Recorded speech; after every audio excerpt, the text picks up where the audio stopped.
Auzubillahi minash shaitanir rajim. Bismillahirrahmanirrahim. Assalamu alaikum viewers. I'm your host Faiza Naqvi with a prayer. May Allah keep you all safe, healthy and blessed. And may Allah fill this world with peace and justice and hasten the appearance of Imam of our time, inshallah. Ameen. As we all know, today the polls are going on in United States regarding the next US election. I mean, new US elections are going on, and we will be like everyone is waiting for the new candidate who is about to be the new president of United States, and how it's going to impact on this world in different ways, because it's not just the US only which have the influence of that election, but also many other countries around the globe will have its impact, especially the situation within the Middle East, in Gaza, Labnon, and Syria, where genocide is going on, and if we look at the Ukraine and Russia war, we can see that this is very important from that perspective as well. And there is an economic competition between China and US. So we can see that there are different ways of looking at this election and how it's going to change this world, its economy, its wars, and how this world is going to change after these elections. So we will look into it in a more depth, and we will see what's going to happen next. We do have a respectable guest with us. We have Clive Menzies, who is a blogger, writer on ourside.org, and we do have Sister Batool, which is analyst and writer as well. Assalamu alaikum and hello. Thank you so much for joining us today on this important topic. First of all, Clive, I would move on to you, and first of all, I would like to know, how do you see these US election, and what type of world we are in at this moment, for instance, when these elections are going on, because there are wars going on, there is so much going on. So how would you like to describe this world situation and the impact of these elections on this world? Good evening. Well, I've often said that politics is theatre, a Punch and Judy show, if you like. And much of it is to distract and divide. So we have a very divisive election going on. So that polarizes not just people in the United States, but all over the world, because, people are tribal in their thinking. But the reality is that very little will change as a result of this election other than the rhetoric. Because if we talk specifically about what's going on in the Middle East, I fail to see how the election of either candidate is going to change what is going on the ground. Trump is a self-declared supporter of Israel, and therefore we can't expect any change. And whatever may be said out of the Democrat camp, you have to judge them by their actions, and they have failed to make any significant steps towards some sort of reconciliation or ceasefire. There's a lot of words spoken amongst certain quarters. There's a fair amount of hand-wringing, but nothing has changed. The genocide and the destruction goes on, and it's characteristic or indicative of this failing global system. As I've said before, we're witnessing a paradigm shift in the way we organize ourselves, and for new reality to emerge, then this structure that has been so destructive and abusive has to collapse. And in its collapse, it's like a trapped wild animal, and it's lashing out in all directions. So I can't see that the US elections are going to have a material effect from here on. Thank you so much, Clive. Sister Batool, what are your thoughts? Especially elections are going on at the moment, and when during these elections there is a major shift we can see in the form of Israel and Israel, who Netanyahu, who has fired his office, what we can say, Gallant, who has fired him. And do you think that does it have any connection, or these are entirely separate things and they are not connected to each other? And how do you see the role of these elections toward the role of Israel in the Middle East? Yes, absolutely. So the Israeli occupation entity, of course, understandably has more of a free hand during the election period and is less likely to be pressured by America in one way or another. And I think it's been very clear in the fact that for the past several months, especially since the beginning of the war, we saw America talk openly about a ceasefire, meaning it. Like, it wasn't like America didn't want to seek some kind of solution for the war to end in Gaza, not because America is not a genocidal manic, it's the one that's effectively sustaining this genocide, but because it looks at the situation on the ground and it says the Israeli occupation entity is not managing to achieve its strategic military objectives. Israel is getting weaker with time, so what cannot be achieved through war be achieved through the political dimension. And we see that, however, Netanyahu is the one that has been a block to this for all these months. Lapid has been calling on Netanyahu's government to take on the ceasefire proposal that the United States put on the table in the end of May, that was put forward by Biden, that the Gazan resistance also agreed to. Benny Gantz, likewise, he himself resigned due to the failings of mishandling the war. And even Gallant himself has expressed the need for the Israeli occupation entity to think strategically and to think actually realistically. Gallant is someone who cares about Israel's interests, if you will.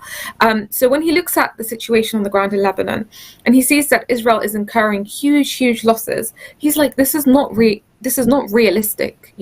We entered this war and our slogan is, we want to weaken the Islamic resistance of Lebanon. They achieved that kind of drunken high by assassinating, the Secretary General of the party. And they assumed that by cutting the head, that somehow the body itself will fragment and that they would be successful in their grand invasion. But that's clearly not the case. And the losses are mounting exponentially, and that's something the entity just cannot handle. If you just read what's coming out of the Israeli media, especially from Yedioth Ahronoth, it's one of those outlets that has been speaking about how they don't have enough fighters on the ground. They need to recruit several thousands more just to sustain this war. But Israel's a society of luxury and not war, and it's not used to these kinds of long wars and conflicts. And so due to that, Gallant comes forward and says, hold on, our priority is not to fight Iran because we're unable to fight Iran. Look at how weak we are in comparison to their relative strength. And that's enough if one just looks at how the Israeli occupation entity responded to Iran's damning Operation True Promise 2, that showed its prestige, essentially in the quantity of air bases that it struck with precision, incurring material losses on the ground, intercepting all of the air defense capabilities, and just giving them a flavor and a taste of what they're capable of in any future military confrontation. So Gallant looks at that situation and says, okay, well, look at the rising threat that's coming from the West Bank. Let's just focus our efforts on the West Bank. Recently, the Israeli occupation entity spoke about the need to put another brigade division just on the Jordanian border, to intercept the weapons that are being smuggled into the West Bank to support resistance. These are the Iranian weapons. So Gallant is thinking in terms of, okay, we have to go back to Gaza, think about a solution in terms of further weakening the Gazan resistance, so that we can think about what the governing structure for Gaza will look like post-war. So Gallant is thinking in terms of post-war in the same way that America's been thinking for these several months. Netanyahu, on the other hand, is thinking about the continuation of war. He has no post-war plan. And in his mind, he wants this war to be elongated further and further, because he's thinking about himself and he's thinking about his fate post-war.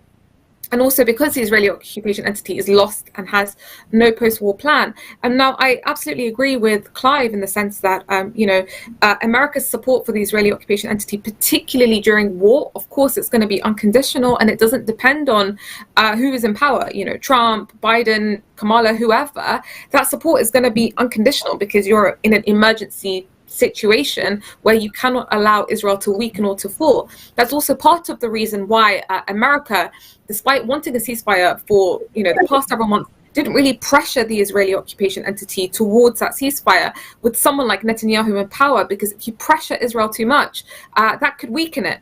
And so they think in terms of if they were to weaken Israel, that would only be a point towards the resistance. That would be a score for the resistance. The weakening of Israel would be at the expense of a stronger resistance. But it's also true that if other than Netanyahu was in power, so if someone like Lapid was in power, he would have accepted the US ceasefire. So yes, America's support for Israel is unconditional during war. Post-war, that's when accountability will happen. That's when America will hold Israel accountable for its failures to achieve any of the goals that it set out. The failure of defeating the Gazan resistance.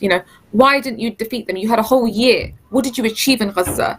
What is your record of strategic victories? Show them to us. That's how America will hold Israel effectively to account. Israel was created to fulfill that functional role for the Western Empire. But there's technical differences here in terms of if you were to have someone like Kamala or Trump in power based on their tendencies. We have to understand that Netanyahu is actually betting. He hopes for someone like Trump to come into power. That's Netanyahu's preferred option. Trump spoke in his rallies about the need to fatten the Israeli occupation entity. We know that Netanyahu lifted that map at the UN, and he prayed effectively for Trump to come and to bring forward this deal of the century 2.0. Trump is someone who has an absence of strategy for Gaza. Whilst the American deep state looks at the situation and says, we need to find a substitute for the Gazan resistance. We need to put like a PA kind of structure and power, basically a Western-friendly entity. Trump doesn't have this idea of the two-state solution. Trump, lest we forget, it was his son-in-law that, brokered the Abraham Accords and the deal of the century that effectively foregoed this idea of Palestinian statehood. So Trump doesn't believe in the two-state solution. He will give Israel the complete free hand, if you will, to continue in the way that it's acting. So this is Netanyahu, and will not seek to impose a solution where there's a kind of substitution, given the fact that Israel's failed to defeat the Gazan resistance. But most crucially, though, Trump is someone that will make the Islamic Republic of Iran his issue. If he is to calm the war on Ukraine and Russia, it is to make fighting Iran, not directly, because he's not a proponent of direct wars, but through sanctions, through the utilization of the Arab proxy regimes. He will make that his priority. So Trump, in actual fact, has a greater propensity to inflict harm on the resistance axis. We do have Brother Mohsin as well. Assalamu alaikum, Mohsin bhai, thank you so much for joining us on this important topic. So Mohsin bhai, we are in a world where at the moment obviously elections are going on in US, and world is trying, do you think these elections would determine the value of US as well, in like where it is going to stand after these elections, for instance? Because then obviously maybe the policies will be more clearer, or there might be some difference. So what difference do you see before and after elections in the policy or in anything you think you would like to point out? Well, I'm sure Clive and Sister Batool have outlined a lot of these points already, but and I haven't heard all of them. So my two bobs worth is I don't believe that the American system is democratic. It's an oligarchical, basically a system of oligarchy. It's really all decisions that are made are not necessarily made by the institutions that we're shown, whether it's the institution of the president, or the institutions of the US State Department or the Pentagon. These decisions, in my opinion, happen at a much deeper level.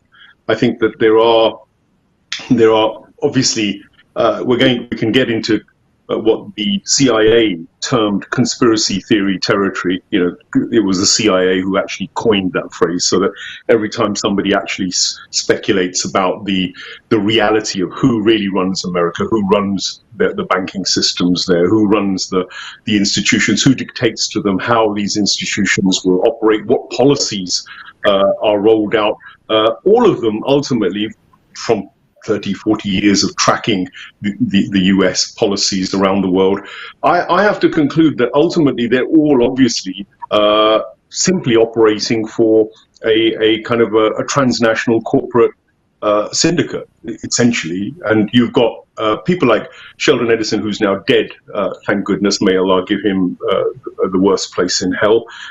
His wife, however, hasn't reached hell. She's on the way soon, hopefully, but she's currently still dishing out his billions and millions into actually Donald Trump's campaign, which is interesting because Sheldon Edison was a diehard Zionist, of course, and then on the other side, we can see that the IPAC and the funding of Biden has been enormous. I think it runs into the hundreds of millions. So he has been fully backed by the same guys. So it's quite clear that the Zionists or Zionist moneylenders or the moneylender mafia or the parasites that run this establishment or the banksters or whatever label you want to give them, the Illuminati, let's go with that one.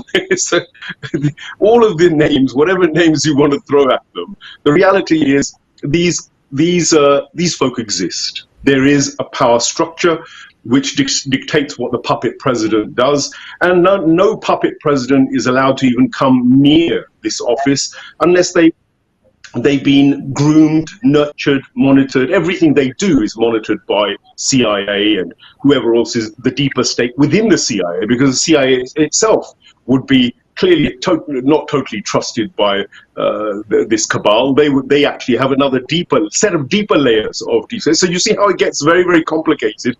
But amidst it all, there are plenty of I think Clive often talks about the Rome Club. There's talk of course, the Bilderberg fraternity. The guys who are in the background now, the Rothschilds. Well, they've got lots of other banksters now, haven't they? Everybody's in on the party. They've expanded their fraternity, and they essentially hold America to ransom. The $30 trillion debt which now the Americans have. I mean, who do they owe that to? And who's going to call in that debt? Who does America owe this debt to? Why does America need to have a loan or a debt when it's the richest nation in the world, where it should be, because it's plundering every one of the global South nations and a lot more? So how come they're in debt? Why is America in debt? Why is the richest nation in the world in debt? And then why is it in debt? Who actually holds that debt? All these questions are far more important to me than coming up with answers necessarily about what America is going to do and what is happening in the world. Because unless you can address these questions, unless you're willing to ask those questions, I don't think you can get to the kind of truth that we want. What I do know is that the Americans are not pleased with the Islamic Republic of Iran. It seems they're not pleased with Putin, and it seems that Z is kind of somewhere in between. He sort of seems to be on the one hand backed by the likes of BlackRock and the likes of the Zionist Larry King, who's the CEO of BlackRock. I could go into Vanguard and State Street and all the other hedge funds which are also part of this cabal that I'm talking about. Ultimately, there is what their objective is always and always has been. I think the model that the Rothschilds established during the Napoleonic Wars is probably the simplest one to help us understand. They were on all sides. The Rothschild brothers, 4 or 5 of them that there were, and their dad, they thought it would be a great idea to fund the wars of all the European nations, the Prussians, the Russians, the Austro-Hungarian imperialists, and the British and the French, of course. And they had a good old ding-dong, made a lot of money, controlled all of Europe, and also, probably after another 150 years or so, then shifted their power base to America through the Rothschilds and the Rockefellers and the JP Morgans. If you go and look at that history, then you realize that actually America was sold out long ago to the banksters and to these money men. They bought it out, the Fed, etc., was totally taken out. And so you cannot talk about the American presidency without really having a little bit of a giggle. I mean, to be at the nonsense of it all, to be fair. And Donald Trump and Kamala Harris. I mean, really, I mean, Professor Morandi put it quite whimsically in some of his videos that I've seen. He says, really, is that what the West can do? Is this the best that the West has? Kamala, Trump, a geriatric senile Biden, before that, Obama, you know, really, is this the best in terms of political, social, cultural intellect that can lead the entire West? Well, it's obviously pretty basic, isn't it? So the questions have to be asked by people living in our democracies as to why the system is the way it is, why we electing even people like Starmer. I mean, for goodness sake, would you even... Mr. Starmer was the man who twice, when he was the head of the CPS, let off the paedophile. The paedophile, Mr. I mean, somebody's going to help me out. Is now I don't like remembering these people's names. Savile, that's his name. Savile. That paedophile that played with people's kids was let loose by the BBC. Allowed to run amok. He was buddies with the MPs. He was buddy with Prince Charles. He was pals with all the great politicians. And twice, Mr. Keir Starmer allowed him to get off scot-free. So you see, we've got a fundamentally corrupt system. And until people in the West really, first of all, recognize that that is the case, because it also affects us as Muslims. The bottom line is then these Western institutions, they're the ones that then also dictate to the Saudi Arabians and all those dictators, because they created them. They created those kind of nauseating and servile and you know, despotically treacherous folk like the King of Jordan or Egypt that was flying the flag of Israel today, letting its ship full of arms in through the Suez, or for that matter, you know, the UAE, which is currently causing genocide in Sudan as well. I mean, they seem to be, you know, obsessed with genocide wherever they go. But of course, all of this ultimately, to me, it serves one possibility that actually they want war. They want to collapse the system as it stood. They did it after the First and Second World War. That was an iteration. Perhaps that's exactly what they're doing now.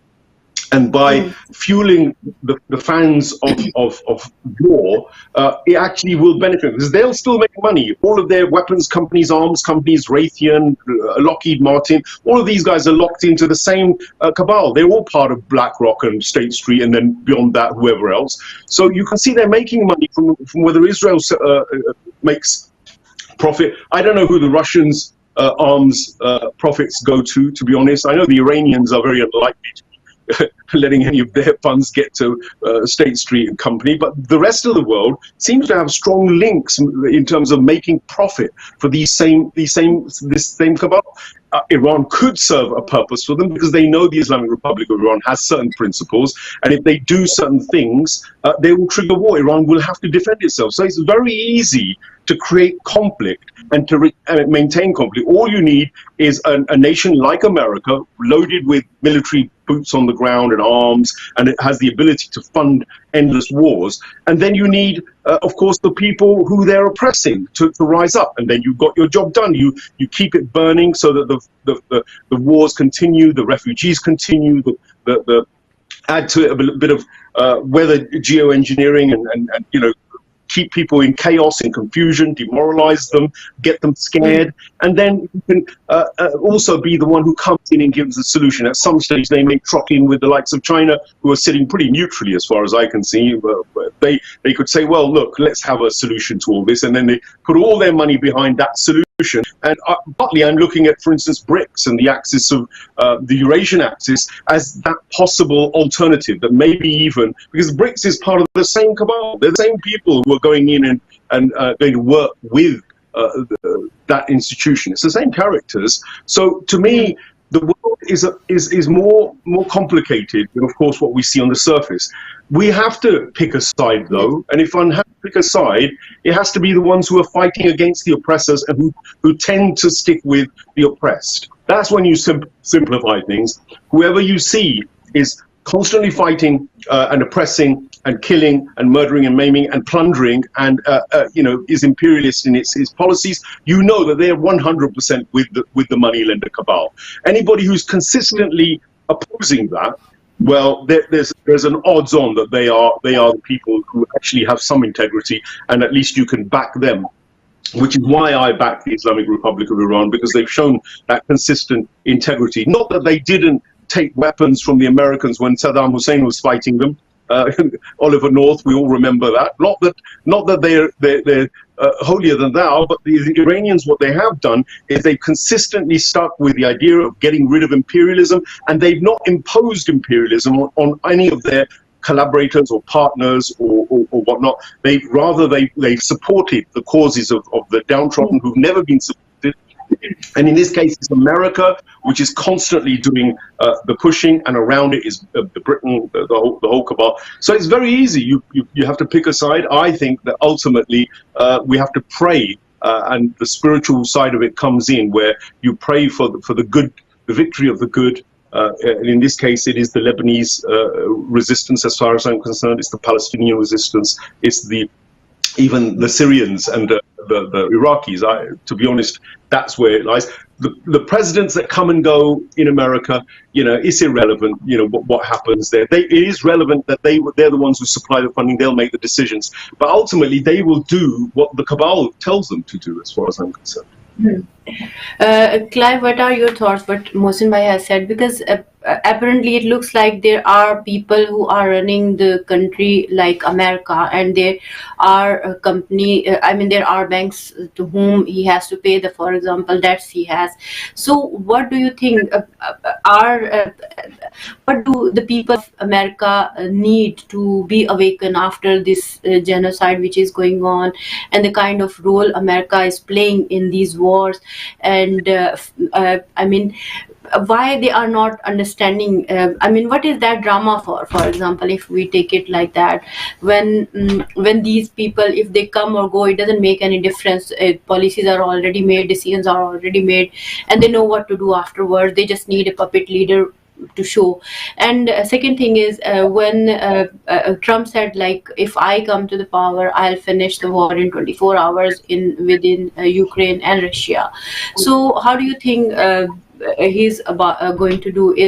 Does that really matter, or is just a way of taking votes and stuff like that? And so how do you see the whole situation and the points? If you want to add anything which Sister Batool has said and Brother Mohsin has mentioned, the facts, how do you see these facts? Okay, thank you. Well, I would say that Mohsin has laid out a fairly comprehensive analysis of what's going on, indicative of his point on the BRICS. I forget the lady's name, but we now have two Bulgarian women running what are essentially supranational institutions. One for the Western hegemony in terms of the dollar. Kristalina Georgiev has been running the IMF, and the BRICS have appointed another Bulgarian to run the equivalent for the BRICS. So it's just quite amusing that these people all move in the same circles. I think rather than get bogged down in the detail of what America will and won't do, I think we have to go back to the fundamental tenets of the cult that created this ideology of destruction. And if you've never read the Protocols of the Elders of Zion, then you probably don't really understand what is really at stake here. And basically what is at stake is the cult versus the rest of us. And by the rest of us, I don't just mean non-Jews, I mean Jews as well.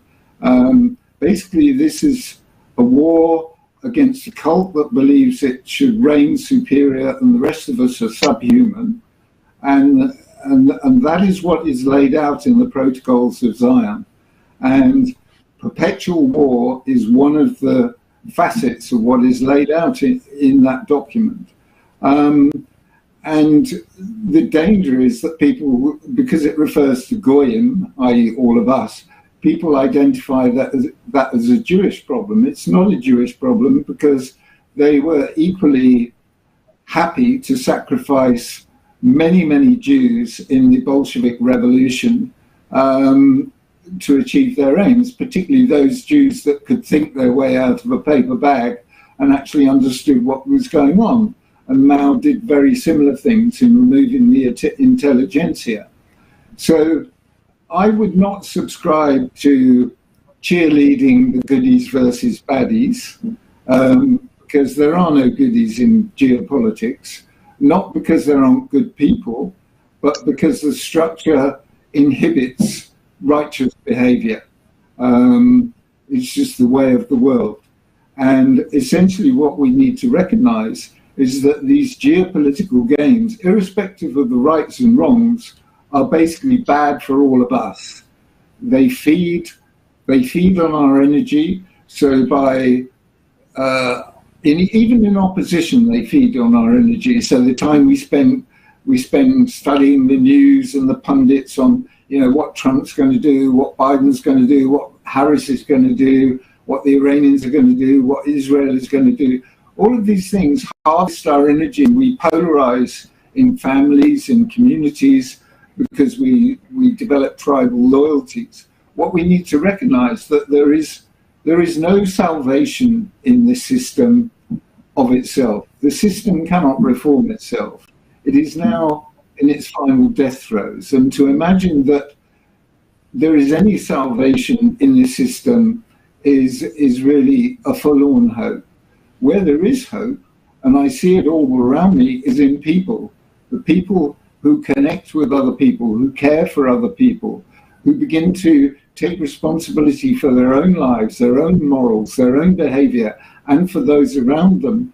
That is where the future lies.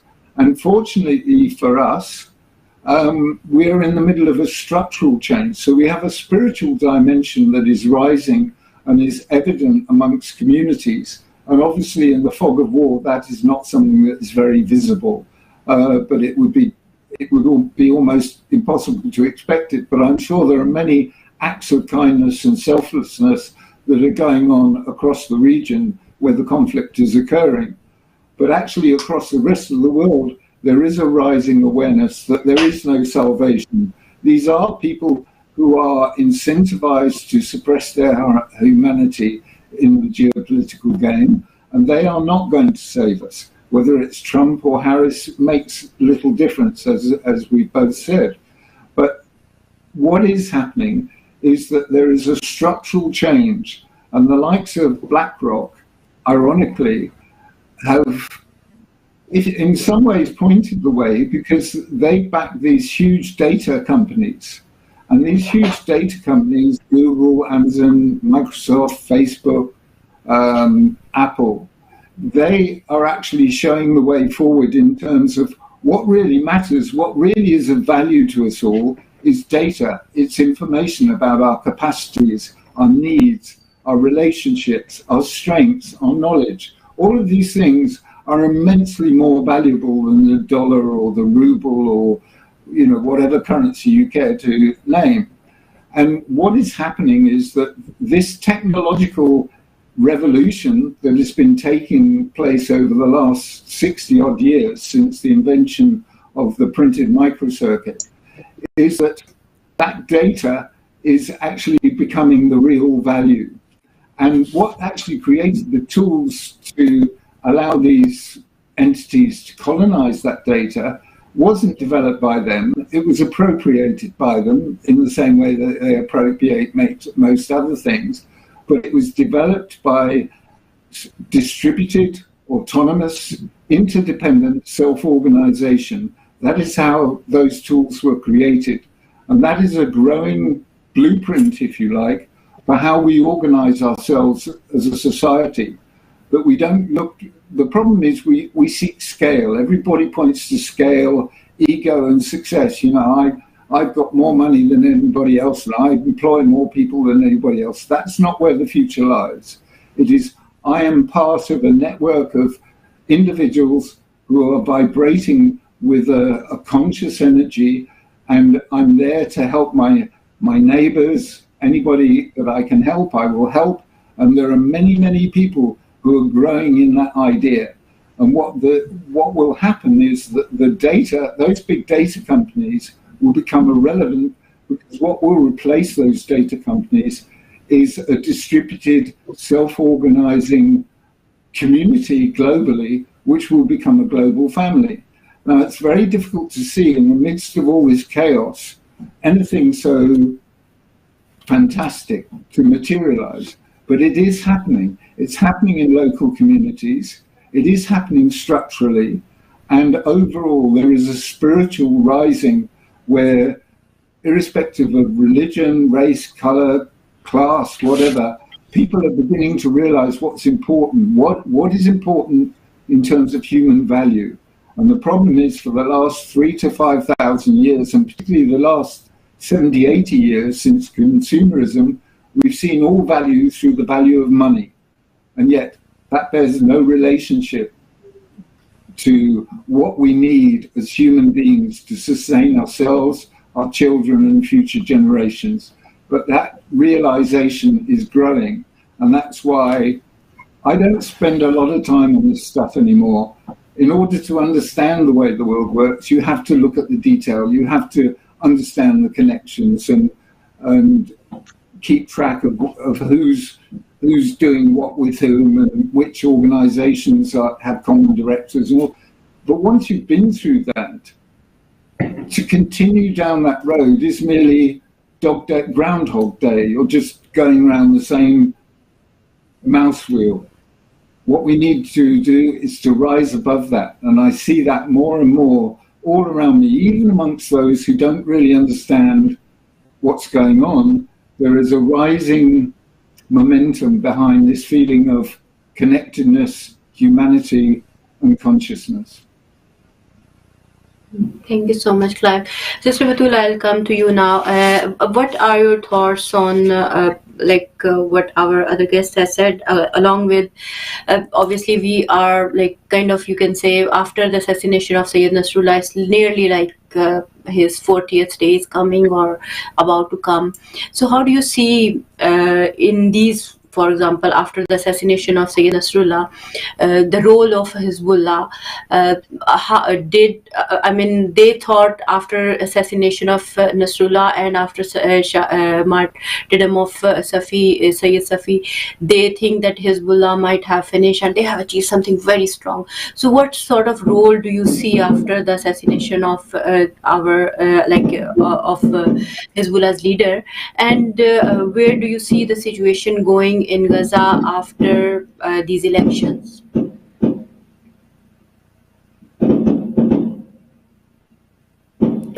Sister, I can't hear you. Yeah. No, yes. Can you hear me now? Yeah, I can hear you. Yeah, great. Yeah. So I was saying, just picking off what the two previous speakers were saying. Could you mute your microphone? No. I think they can hear me. I can hear you. Yeah, I can hear you. We can hear you. I think so. We can. Yeah, great. Okay, sure. Yeah, so I was saying, based on what the two previous speakers have said, absolutely, it's not really ideology that drives the West as much as its grand capitalist interests. So was it, for example, the Jews who established Israel? No, it was Britain that led the Western Empire, that gained mandate and then handed that land over to the Jews to actualize their colonial vision. So what was driving the empire's vision? What continues to drive the empire's vision? Its interest, its power, its influence. They wanted to actualize their vision in the name of Jews, and that's why we see that Zionism is even relevant today. The ideology of Zionism that believes that Jews have a right to a homeland is completely irrelevant without the West's need for Israel. In fact, we wouldn't have even heard about this ideology if the West didn't feel the need. It's exactly as Joe Biden said. If there was no kind of Israel or Zionism, would have to just invent one. So they basically use that as the vehicle to actualize their vision, basically, their colonial vision. It all comes down to colonialism, because that's where we see power, that's where we see influence, that's where we see that aspect of greed and capital.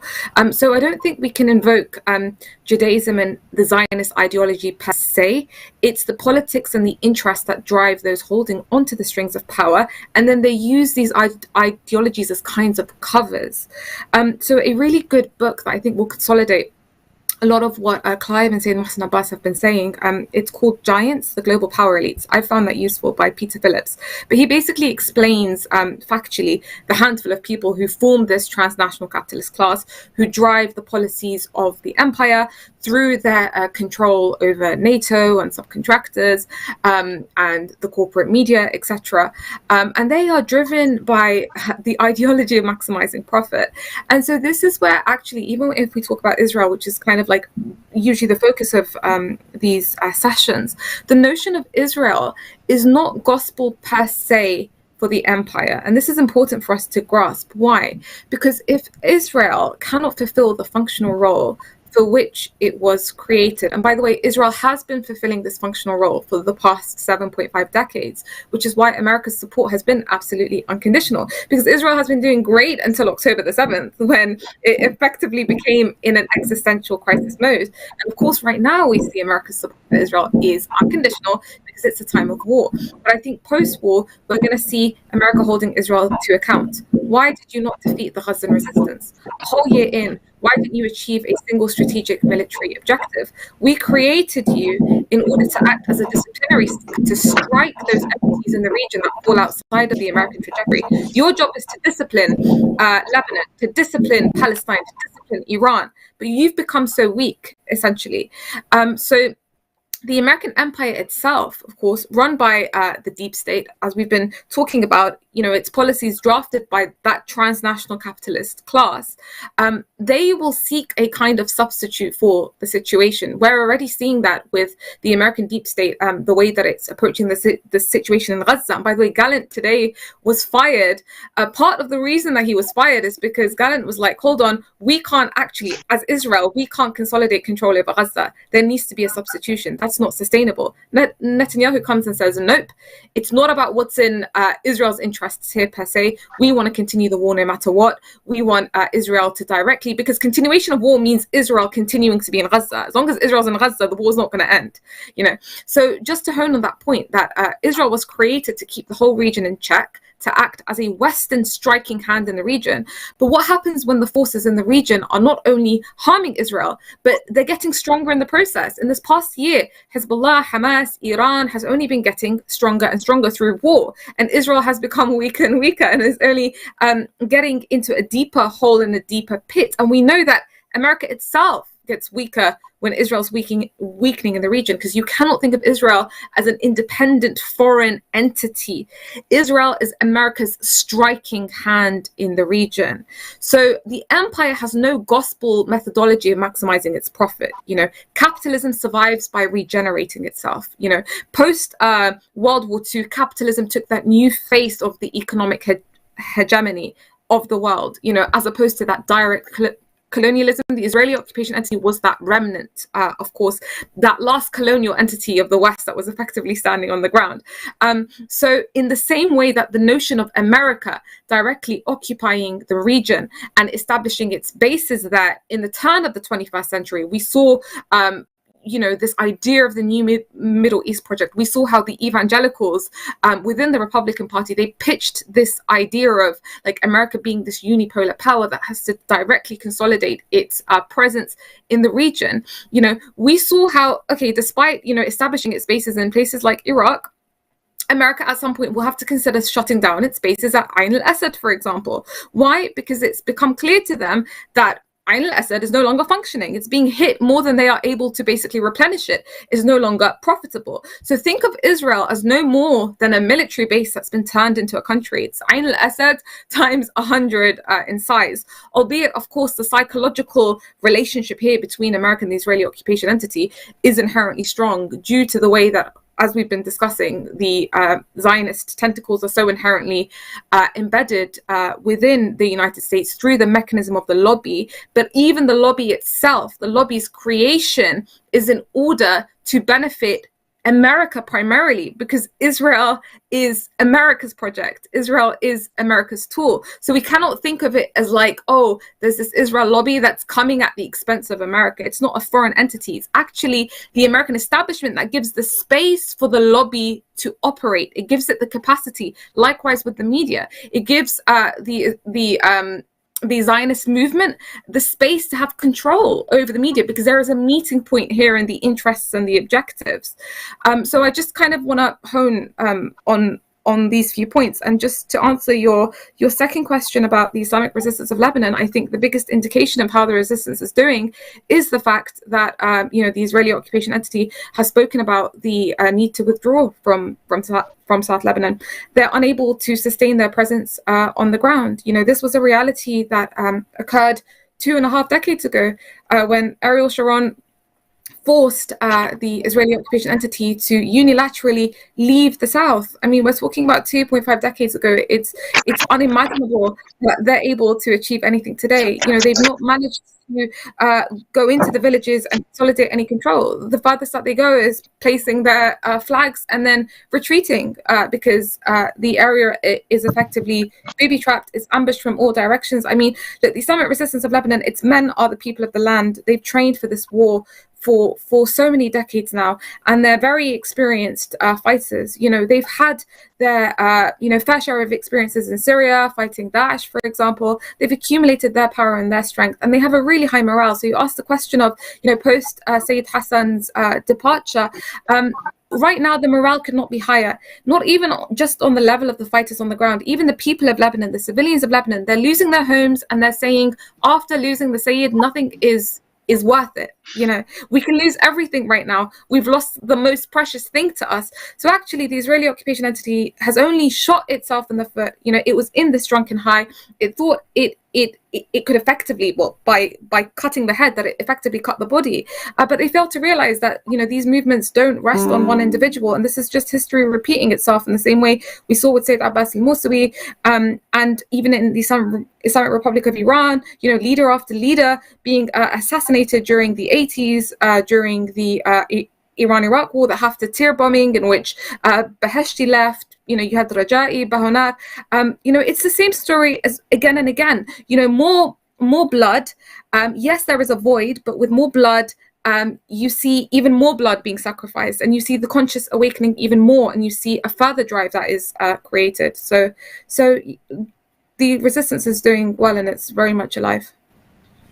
Thank you so much, Sister Mohsin bhai. This last 10 minutes are left. So, how would you conclude the discussion if you would like to share some thoughts? What should we expect after the election, and what kind of situation is going to be in between Israel and America, for instance? As Sister Batool mentioned some points that they would be obviously asking them, like, you spent the whole year over there and you haven't achieved the results they actually wanted.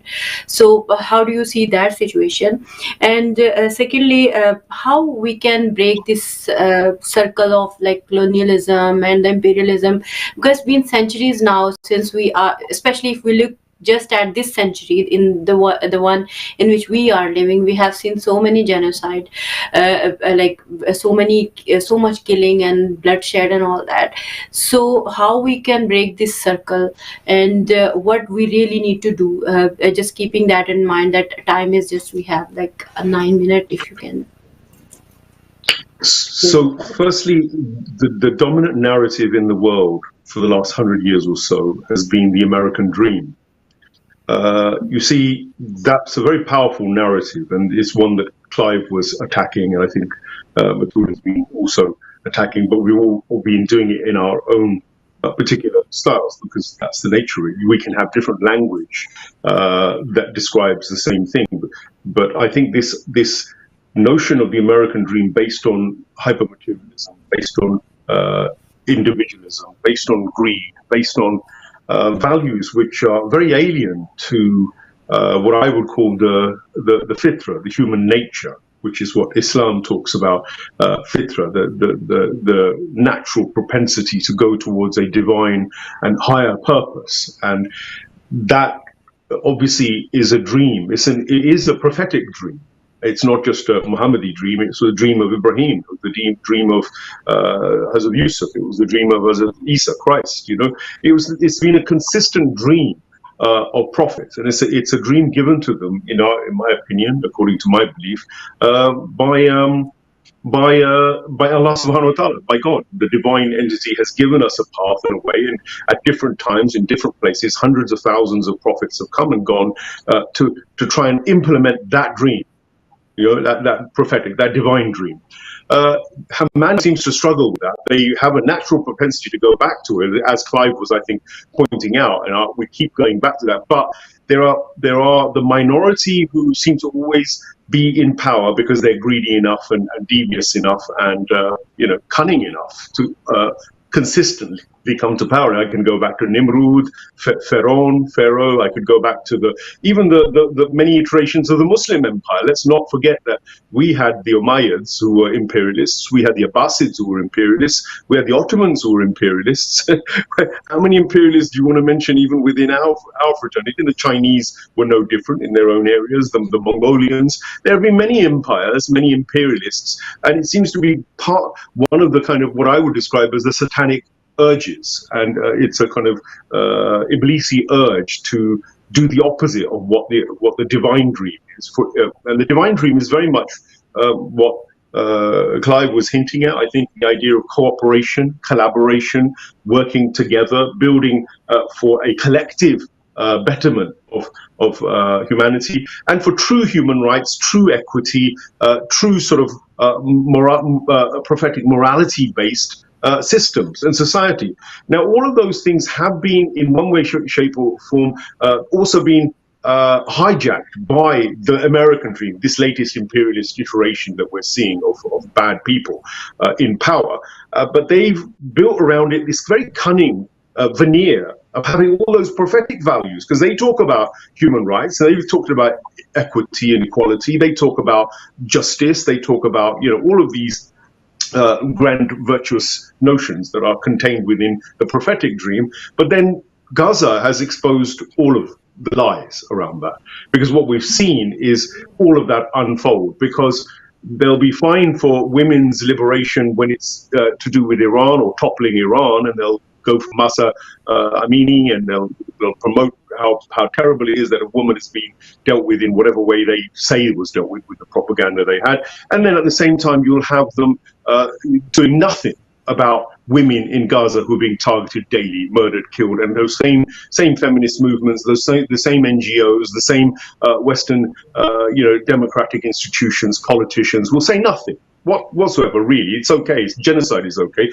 and now suddenly women's rights don't matter, children's rights don't matter. So there's this fundamental hypocrisy which is being unveiled by Gaza and by Lebanon, I think, more so than any other one war or incident. It just seems to be the way. It's created a triggering of people's conscience at the grassroots level. Not everybody, but a large majority of people. And I don't think Israel can recover from that, because Israel has been targeted now as the number one criminal. People still aren't laying the blame at America 100%, because America's the one that's been arming it. In fact, it's the one that's pushing all of that. As Batool rightly says, this is an American war. This is an American conflict. This is an American... One question I would like to ask, Mohsin bhai, sorry to cut you here.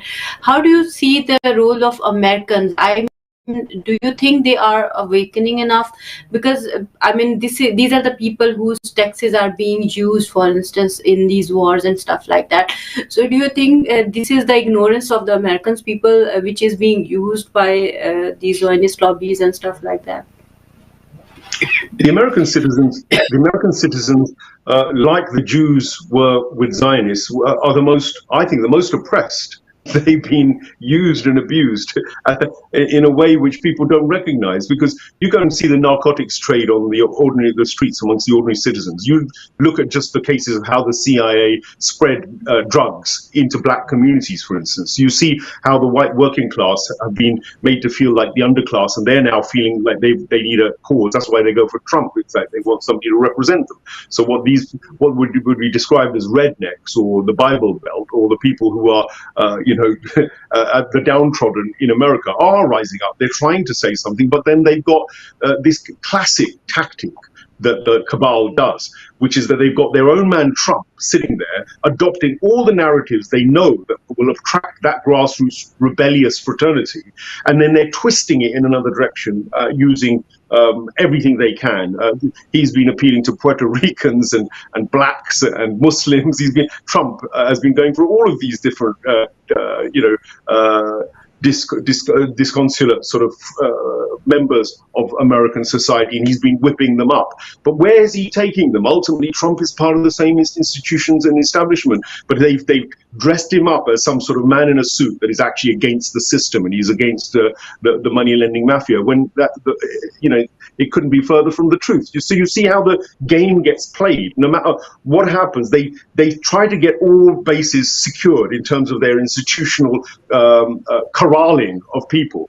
And this is an old management technique, because they use the techniques of the Tavistock Institute and the likes of Freud and his proteges. I think Edward Bernays, etc., particularly the PR, the propaganda, the Hasbara, you see the lies, the media dressing up of individuals, the packaging of controlled opposition, Trump is controlled opposition as far as I can see, and they're masters of this kind of propaganda. And I think that soft war element is what I was hinting at, because the American dream is sold not through just the guns, because people don't ultimately listen to somebody who's going to bully them with a gun, not for long. They will rebel if you see openly, you put chains on them, and if you have guns pointing at them and you oppress them in that way, they will rebel. But if you give them a sweet poison, if you give them sweet poison which says, look, here's an American dream, work hard all your life and you'll become a millionaire like these other people. And that lie about the American dream, of course, is laid bare on the streets of America with so many people who are suffering lack of medical care, lack of any facilities. Considering they're such a rich nation, they can't even get it right in terms of feeding their basic public properly and looking after their health. While in Israel, you see everybody has health care, everybody has free housing if they want, and everything is subsidized. So where they want to keep things, in a real pretty, I'd say prophetic dream fashion, they do, but it's there for a purpose. So the awakening of America, well, I think at the grassroots there is an awakening. People are fed up of being lied to and whatnot, but I think still there's a lack of direction and a lack of purpose. This is why I think that, yes, you can have organic grassroots people coming from all different angles, and they'll all develop systems which suit them in particular areas, because I don't necessarily advocate one system working for everybody. Let's give you the example of Hezbollah we were talking about. Hezbollah's power lay, first of all, in the fact that they became an organized resistance against Israel militarily. They stood up, they gave their lives, and they stood up and were being counted. But they started very much with a social welfare movement.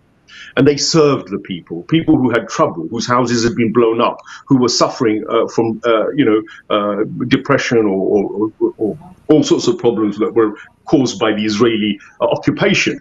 Now, it was that social welfare movement which is rooted, I think, in the divine prophetic dream.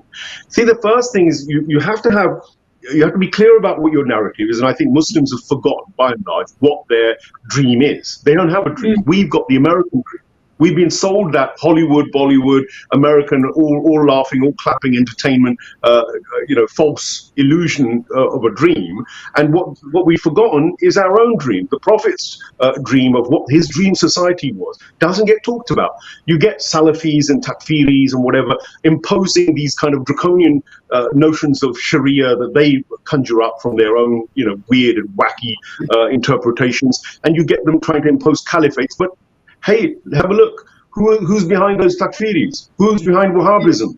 Who's behind Saudi Arabia? Who's behind all of that fake Islamic dreaming? Who's behind ISIS? Who's behind Al-Jundullah? Who's behind Jabhat al-Nusra? Oh, look, hey presto, even Donald Trump or Hillary Clinton, or who was the guy who first blew the whistle on it? I can't remember his name now, but Sullivan. I think there was a chap called Sullivan. They all said it. They were on record saying that we created ISIS. We created all these monsters, Al-Qaeda, all of it. So the reality is that even they've injected this fake Islamic dream amongst Muslims. They've created a sectarian, they've exacerbated any differences spiritually. So that's what they do.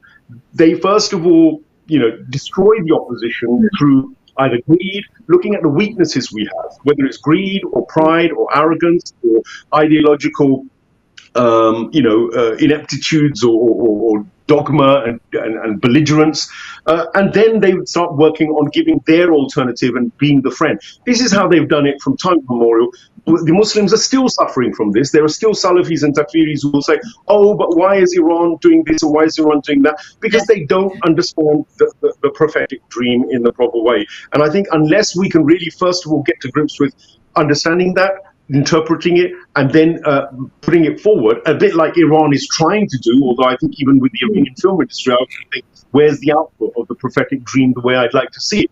I still think that's a bit harsh on Iran again, because they've been struggling just to sort of remain in place. They've been under attack constantly, and most of their resources get taken up by military and technological means. I know we've run out of time, but in a nutshell, there is a battle, what I would say, the prophetic and divine dream against the American and the satanic dream. It's never been any different. This is what it is. You can wrap it in different language, but we've got to basically work for the dream which is true to our nature, to our fitra. Thank you so much, Mohsin bhai. Thank you so much, Sister Batool. And thank you so much, Clive, for being with us tonight. And to the viewers, I would say we need to come out of this confusion. We need to understand the values, and we need to work together for humanity, for peace and justice on this earth. And we have to establish that world where peace and justice rule. Thank you so much for watching us tonight. Allah Hafiz.